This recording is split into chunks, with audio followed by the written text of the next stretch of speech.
Wardrobe টোব সব নষ্ট হয়ে যাবে, সব সব এই যে জুতার র্যাক ট্যাক।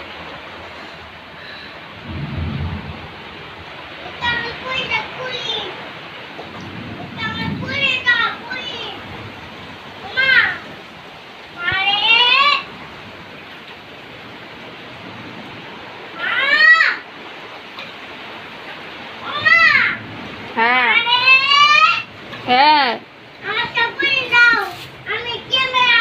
যা লাগবো না, এখন দাঁড়া থাকো, ওখানে দাঁড়া থাকো, ঘরের খাটের প্রবেশ থাকো, কতক্ষণে ছাপ উঠে যাবো।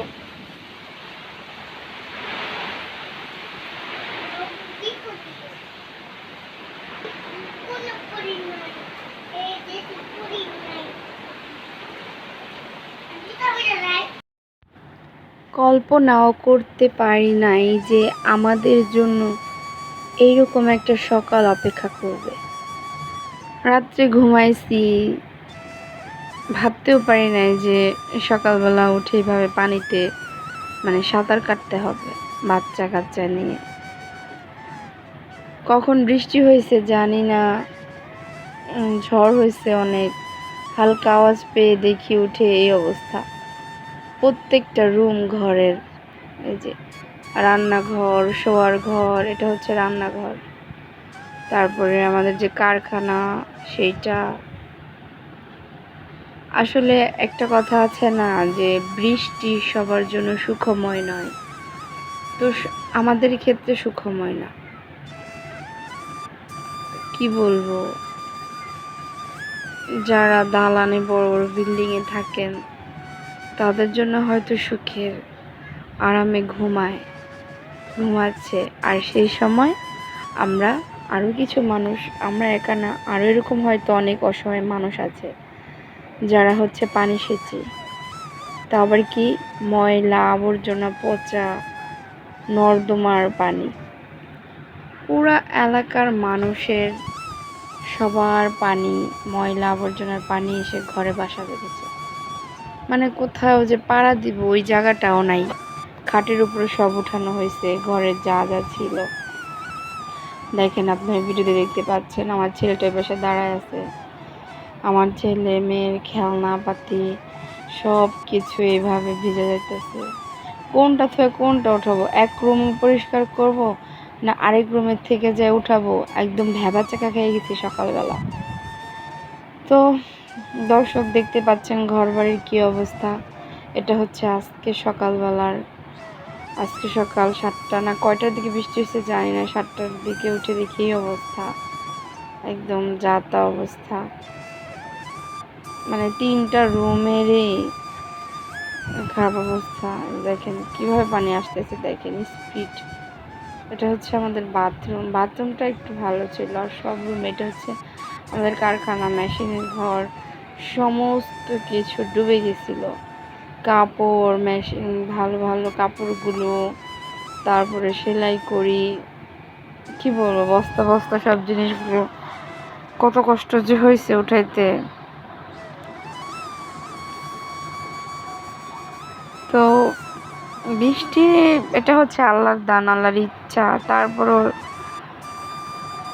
ইচ্ছা করলেই দেখেন ঘরের ভিতর দিয়ে পানি এসে বাইরে যেতেছে, এটা কোনো কথা? এক পাশ থেকে পানি এসে আরেকটা রুমে, আরেক রুম এটা আরেক পাশের দরজা, এক রুমে 2টা দরজা। এই যে রান্নাঘরে, রান্নার মাটির চুলা যে রান্না করি, সেই চুলাটাও ভিজে গেছে। দেখেন সব কিছু ভাসতেছে, দেখছেন? এগুলো আসলে আল্লাহরই ইচ্ছা, নইলে এগুলো হবে কেন? আবার চালও ফোটায়, যে জায়গায় জায়গায় পানি পড়তেছে। ঘুম থেকে উঠে পানির মধ্যে পা দিচ্ছি, বুঝতে পারতেছেন কিছু? বৃষ্টি হইতেছে কিন্তু পানি যে আসছে এত, এটা বুঝতে পারি নাই। আর এটা হওয়ার মূল কারণ হচ্ছে রাস্তা হয়েছে নতুন, তো রাস্তাটা স্বাভাবিকভাবেই আমাদের বাসার থেকে অনেক উঁচু। এলাকা কারো বাসা এরকম নিচু নাই, সবার পানি আমাদের বাসার উপরে আসে। এখন এই বাসাটা ঠিক করব কিভাবে? একমাত্র একটা উপায়, এই ঘরগুলো সব ভেঙে ফেলতে হবে, উঁচু করে তারপরে থাকতে হবে, আর নয়তো সারা জীবন পানি সেচতে হবে। এখন কথা হইল, আমাদের ততটা ক্ষমতা দেয় নাই আল্লাহ যে এটা এখন আমরা ভাঙবো, ভেঙে উঁচু করব। জানি না আল্লাহ যেদিন তৌফিক দান করবেন, মুখ তুলে তাকাবেন, ওই দিনই হয়তো বা পারবো। তো এই কষ্ট কতদিন আমার মা শুধু মানে মা পারতেছিল না, কান্না করে দিছে, কারণ এতগুলো জিনিস নষ্ট হয়েছে, কাপড় বানানো, কাপড় গেঞ্জি টেঞ্জি অনেক কিছু নষ্ট হয়েছে, ভিজে গেছে। কোনটা রেখে কোনটা ওঠাবো? আব্বা বাইরে গেছিল ড্রেন পরিষ্কার করতে, এখন ড্রেনের ওই পাশে যে পানি যায় ওইটা, আর আমাদের বাসার এখানে যে ড্রেন, এটা মুখোমুখি হয়ে গেছে, পানি যাওয়ার কোনো রাস্তা নাই আর। তো এই হলো পরিস্থিতি। আর এই যে দেখতে পাইতেছেন, এটা হচ্ছে যখন বৃষ্টিটা একটু কমছিল তখন, মানে আমার ঘরের সামনে দেখেন, যখন বৃষ্টিটা একটু কমছে সেই পরিস্থিতি, ঘর থেকে একটু পানি নামছে। আল্লাহ কি পরীক্ষা নিতেছে, এই ময়লা পানিগুলো পাড়াইতেছে বাচ্চা কাচ্চা নিয়ে।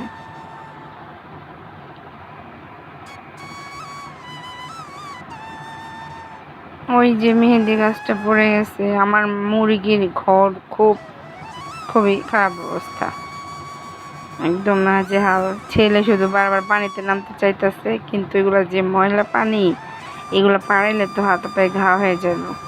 আমি পাড়াইয়া ধুইছি, সাবান দিয়া পরিষ্কার করছি, তারপরেও আমার পা জ্বলতেছিল, আমার পা অনেক জ্বলতেছিল।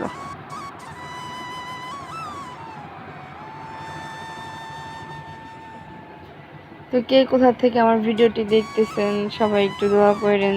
আমি জানি না এরকম কতদিন হবে, কারণ এখন প্রতিনিয়ত বৃষ্টি আসবেই যাবেই, এরকম পরিস্থিতি হবেই আমাদের সাথে। আমার ছেলের গায়েটাও ডুবে গেছে, ওই যে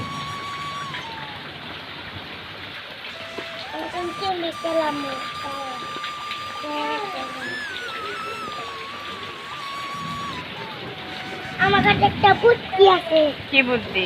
একটা অন্ধকার নতুন গাড়ি বুঝতে যাবে, পিছনে পড়াশোনা খুলে ফেলাও, পড়াশোনা খুলে ফেলাও, নতুন গাড়ি কিনবা।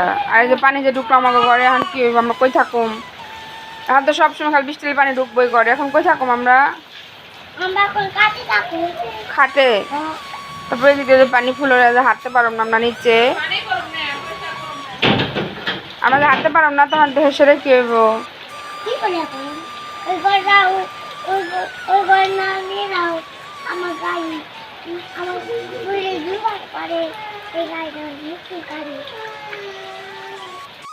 এই যে এটা হচ্ছে পানি একদম নেমে যাওয়ার পরে আমাদের উঠান কেমন কাদা কাদা হয়েছিল, তাই ভাবলাম যে আপনাদের সাথে শেয়ার করি, দেখাই কি কি ক্ষয়ক্ষতি হয়েছে আজকে ঝড়ে।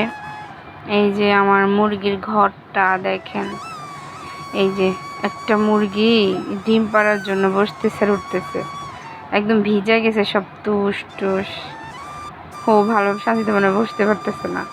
দেখেন ঘরটার কি অবস্থা, একদম ভেঙেছে, আত্মা অবস্থা হয়ে গেছে। তারপরে এই যে কোথাকার জিনিস কোথায় আইসা আইসা জড়ো হয়ে রয়েছে দেখেন। এই যে খাঁচাটার ভিতরে মুরগি রাখি, এটাও পানি দিয়ে, এটা কাগজ দিয়ে ঢাকা রাখি, কাগজ গাছে কই আর কই সব ভিজে ছাড়খার, একদম কি অবস্থা হয়ে গেছে। এই যে আমার শখের, এত শখের মেহেদি গাছটা একদম শেষ। মুরগি ছাড়ছি সকালে 10টার দিকে, 10:30টার দিকে, রোদ উঠছে, তারপরে এখন ওরা খাইতেছে, খাইতে দিছিলাম। আমাদের তো যত অবস্থা, আমার মুরগিগুলো ভিজতেছিল রাতভর, মানে যতক্ষণ বৃষ্টি হয়েছে সকালে ততক্ষণ ওরা ভিজছে, এত বৃষ্টি হয়েছে আল্লাহ।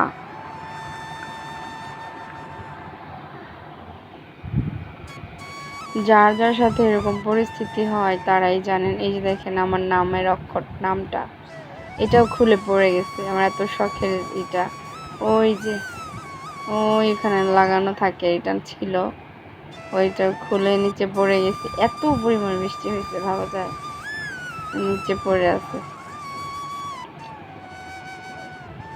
মুরগির ঘরটাও একদম ভেঙে গেছে। আর এই যেটা হচ্ছে আমাদের কারখানাটা, ছোট একটা কারখানা, সব মেশিন পাতি দিয়ে দেখেন, সব জিনিসের উপরে একটার উপর একটা উঠায় রাখা হয়েছে, কেমন দলা বান্ধা, সব নষ্ট হয়ে গেছে পানিতে। জানি না এরকম পরিস্থিতি কতদিন হবে, কারণ এখন থেকে তো বৃষ্টি হবেই, কি করব কিছু বুঝতে পারতেছি না। আপনাদের কাছে যদি কোনো আইডিয়া থাকে তাহলে জানায়েন। এটা হচ্ছে যে ঘরের সামনে একদম পানি ওইটা কাদা কাদা হয়ে গেছে, এই যে পানি জমে আছে। আমার ছেলে এসে একটু পরে এখানে ডোবাডোবি শুরু করবে, আমি জানি, পরে আটকে রাখা যায় না, অনেক দুষ্ট। তো কল্পনাও করতে পারি নাই যে এরকম একটা কিছু হবে সকালবেলায়, যা আশা করি নাই। সবাই দোয়া করবেন আমাদের জন্য, যাতে কোনো একটা এসপার ওসপার হইতে পারি। এরকম ভাবে আসলে থাকা যায় না, প্রতিদিন বৃষ্টি হবে, প্রতিদিন কি আর এভাবে কষ্ট করা যায়? এই ময়লা আবর্জনার পানিগুলা পাড়াইতে পাড়াইতে কি হবে জানি না। ওই যে দেখেন আমাদের বাসার পাশে যে জঙ্গল, জঙ্গল টঙ্গলে একদম বাঁশ টাস একদম বেড়ে গেছে। তারপরে ওই যে ওটা একটা গোডাউন, ওইটারও মানে সব পড়ে গেছে, টিন মিন খুইলা। এই যে আমাদের গাছপালাগুলো, সবজি ক্ষেতের দেখেন কি অবস্থা, পুঁইশাক টাক এগুলা সব এই যে মানে বেড়া টেড়া ভাঙ্গা কি অবস্থা। মোটামুটি ভালোই ঝড় হয়েছে। আর পুঁইশাকগুলো সব আমার শখের, সব নিচে পড়ে এলোমেলো হয়ে রয়েছে।